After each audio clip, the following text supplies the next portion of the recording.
ఈ ఎంసెట్ లేదా ఎఫ్సెట్లో మంచి ర్యాంక్ రాని విద్యార్థులకు బెస్ట్ ఆల్టర్నేటివ్ సిఎస్ఈఎంఏ కోర్సులు అడ్మిషన్లు జరుగుతున్నవి.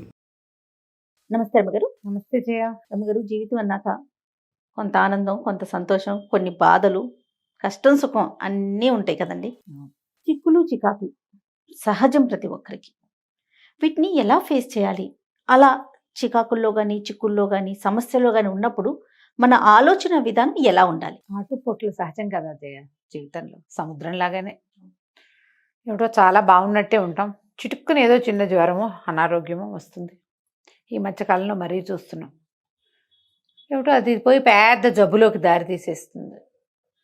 ఊరికే ఏదో సింపుల్ టెస్ట్ చేస్తే అది పెద్ద తీవ్రమైన అనారోగ్యంగా సార్ట్అవుట్ చేసుకోలేకపోతాం. ఇవి కాకుండా పిల్లలతోటి సమస్యలు, పెద్దవాళ్లతోటి సమస్యలు, పక్కింటి వాళ్ళతో సమస్యలు, అనవసరంగా రోడ్డు మీద ఏవో చిన్నవి పన్నవి కొట్లాటలు, యాక్సిడెంట్లు, డబ్బు చిక్కులు. మనం ఏదో ఇంత వస్తుంది అనుకుంటాం, అది ఇంతే వస్తుంది, ఖర్చు ఇంత ఉంటుంది, ఇది అది సరిపెట్టలేకపోతాం. పిల్లల సెటిల్మెంట్లు, వివాహాలు, మళ్ళా వివాహాల వల్ల వచ్చే చిక్కులు, అవతలు వచ్చే జనంతోటి ప్రాబ్లమ్స్, జీవితం అంతా ఇలాగే ఉంటుంది. అవునండి. ఎవరిదో వడ్డించిన విస్తరిగా ఉండేది. ఎంత వడ్డించిన విస్తరైనా విస్తట్లో ఏదో ఒక పుల్ల పంటలో గుచ్చుకోకుండా ఉండదు, తప్పదు కదా. మైండ్ సెట్ సరిగ్గా ఉంచుకోవాలి జయ ఎప్పుడు కూడా. ఎలా అంటే మనం ఏమైనా మహర్షులమా తపస్సులమా అనిపిస్తుంది. మనకి ఏదైనా మంచి విషయం జరిగింది అనుకో, ఆనందం పట్టలేక ఓవర్ రియాక్ట్ అవుతాం. ఏదైనా ప్రాబ్లం వచ్చిందనుకో, దుఃఖించి కుంగిపోయి సరిగ్గా ఆలోచించకుండా అక్కడే అడుగుతాం. పాతది ఒక సామెత ఉంది జయ, ఇది రిలవెంటా అనిపిస్తుంది నేను చెప్పగానే. పాతట్లో పడిన కుక్క. ఈ పదం ఎప్పుడైనా విన్నావా? పాతర అంటే కూడా తెలియదు నీకు. ఉప్పు పాత్ర అంటాను చూసావా? ఉప్పు పాత్ర కాకుండా మామూలుగా పాతర అని చేస్తారు. ఏం చేస్తారంటే, మనకి వ్యవసాయదారులు ఈ సంక్రాంతికి పంటలు వచ్చాక అమ్మిన అమ్మగా వీటిని పాతపరచాలి, ఈ వడ్లని నిలవ పెట్టాలి కదా. అవునవును. నిలవ పెట్టడానికి ఏం చేస్తారు, ఒక గొయ్యి తవ్వి పెద్ద విశాలమైన గొయ్యి తవ్వేసి నేలలో ఇళ్ళ దగ్గరే పెట్టుకుంటారు. కొంచెం ఎత్తు మీద తవ్వుతారు, తవ్వేసి శుభ్రంగా గడ్డి పరిచేసి గొయ్యి అంతా ఇవి వడ్ల బస్తాలు అందులో పేర్చేసి గడ్డి కప్పేసి మట్టి కప్పేస్తారు. ఈ భూమి లోపల ఉండేసరికి బియ్యం ఒడ్లు మాగుతాయి అన్నమాట. పాతర అంటారు దాన్ని, పాతర వేయటం. నీకు ఉప్పు పాతర తెలుసు కదా, అలాగే ఉప్పు పాత్ర అనేది ఒక శిక్ష. మనం వడ్లని పాతర వేయటం అనేది ఒక పద్ధతి.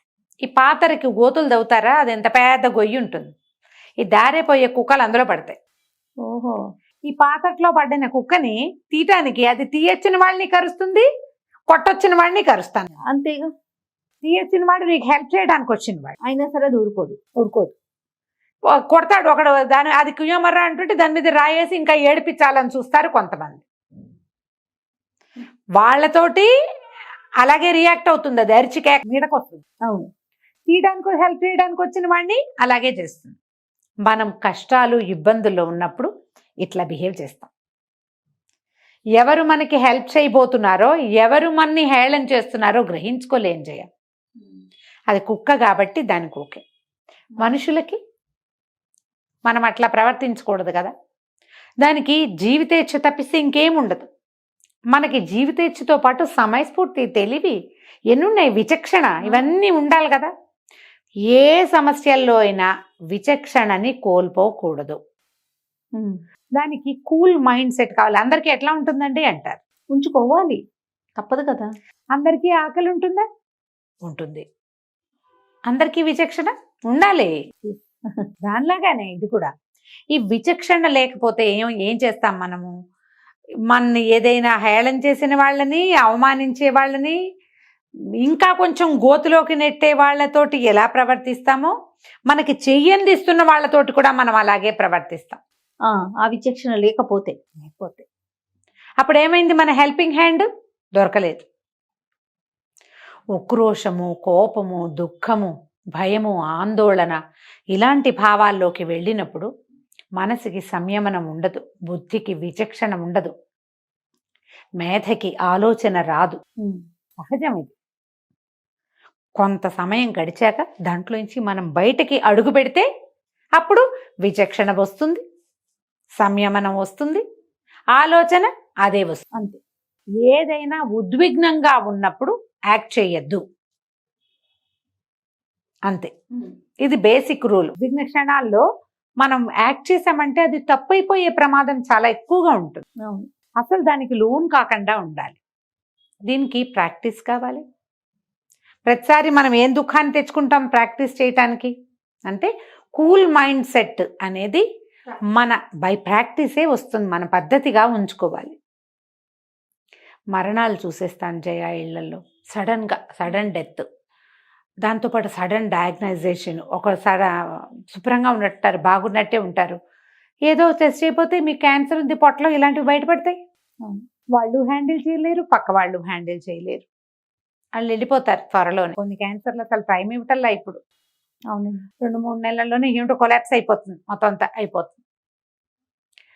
ఒక వ్యక్తి వెళ్తే వారి సమాజం అంతా కుదేలైపోతుంది. అంతే కదా. ఇందులో ఎవరో ఒకళ్ళు చిక్కబట్టుకుని మిగిలిన వాళ్ళను కోపప్ చేస్తే ఇది పాడైపోకుండా మళ్ళీ మనం ముందుకు అడిగేస్తాం. ఎప్పుడు కూడా ఒక పెద్ద చెట్టు ఉంటే దాని పక్కన చిన్న మొలకలు తప్పకుండా ఉంటాయి. ఒక వ్యక్తి కూలిపోయారు వెళ్ళిపోయారంటే తర్వాత తరాలు ఉండవా? ఉండాలి కదా. ఉంటాయి కదా. కుమారులో కుమార్తెలో ఉంటారు, మనవలు ఉంటారు. మరి ఇప్పుడు ఈ చిన్న తరానికి పెద్ద తరానికి మధ్యలో ఉన్న వాళ్ళు ఎవరు? వీళ్ళు గట్టిగా ఉంటాయి కదా. ఉండాలి. ఈ ఉండడానికే మనకి ప్రాక్టీస్ కావాలి జయ. అవునండి.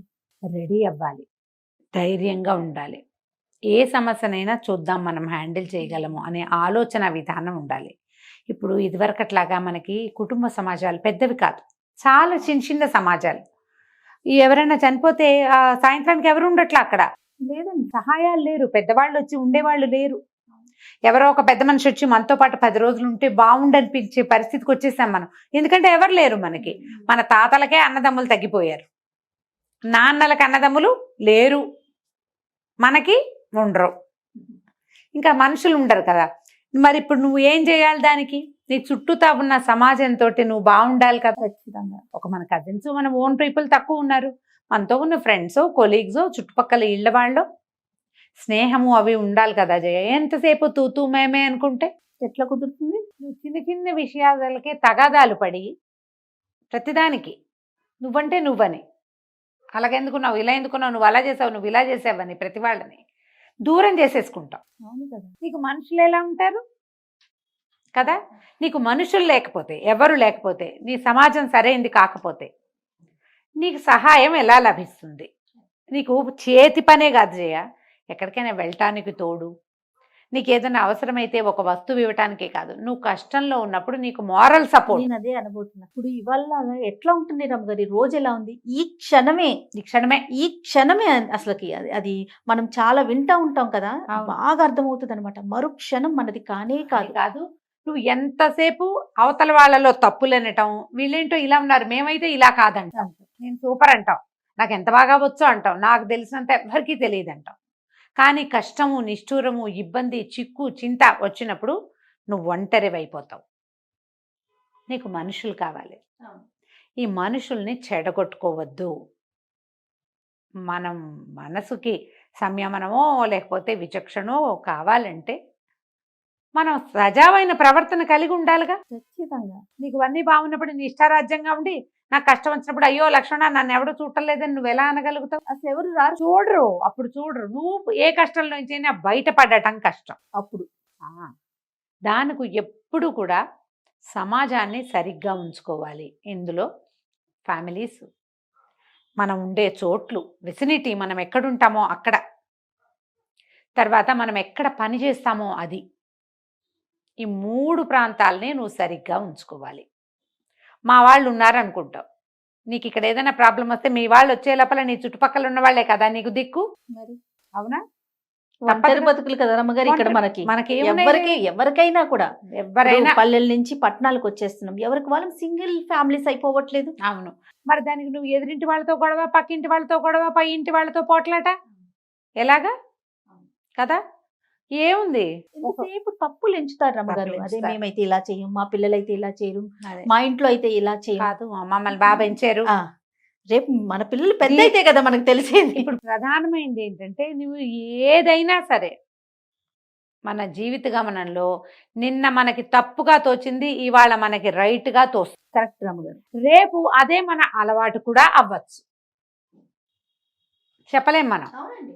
ఏ విషయమైనా సరే 100%. మనం ఎదుటి వాళ్ళల్లో ఎంచే తప్పులు మన ఇళ్లలో చాలా సహజంగా రేపొద్దున జరగచ్చు. దాంట్లోకి వెళ్ళకండి. మీకు ఏదైనా ప్రాబ్లం వస్తే ముందు వీళ్ళ చుట్టుపక్కల వాళ్ళందరినీ తిట్టేసుకోవడం, వీళ్ళ వల్ల అయింది, వాళ్ళ వల్ల అయింది, అవతల వాళ్ళ వల్లే అయ్యింది, లేదా మా అన్నయ్య వల్లే, మా అమ్మ వల్లే, మా అక్క వల్లే, ఇలా చెప్తారు చాలామంది. ఆ ధోరణి మార్చుకోండి. ఏ ప్రాబ్లంకి ఎవరు కావాలనుకునే కారణం కాదు, జరిగిపోతాయి అంతే. జరిగిపోయిన దానికి నువ్వు ఎట్లా రియాక్ట్ అవుతావు అనేదే నువ్వు. కరెక్ట్. వాట్ ఈజ్ మీ అంటే నువ్వు, నీ రియాక్షనే నువ్వు. రియాక్ట్ అవుతావా, ఓవర్ రియాక్ట్ అవుతావా, అవంతా నువ్వు పెట్టుకోవాలి ఒక పద్ధతి. నువ్వు ఇవాళ ఓవర్ రియాక్ట్ అయ్యావు, దాని ఫలితం ఏమి బాగుండలే నీకు తెలిసిపోతుంది. అప్పుడు ఎక్కడ మార్పు రావాలమ్మా? చుట్టూతా సమాజంలోనా, మనలోనా? మనని మనం గుర్తిస్తారా రమ్మగారు? గుర్తించరు జయ. గుర్తించి ఒప్పుకోరు. నువ్వు ఒప్పుకోవద్దు, చెప్పద్దు, కానీ నీలో నువ్వు రిపేర్ చేసుకో. అది నీకు మంచిది. నీకు మంచిది, నీ పిల్లలకి మంచిది, నువ్వు ఉండే సమాజానికి మంచిది. గుర్తిస్తారు జయ. ఇది మన పొరపాటు ఏందని తెలియకుండా లోపల ఒక ఆత్మ ఉంటుంది కదా జయ. ఎంతకాలం మనం అవతల వాళ్ళని తిట్టిపోస్తాను చెప్పు.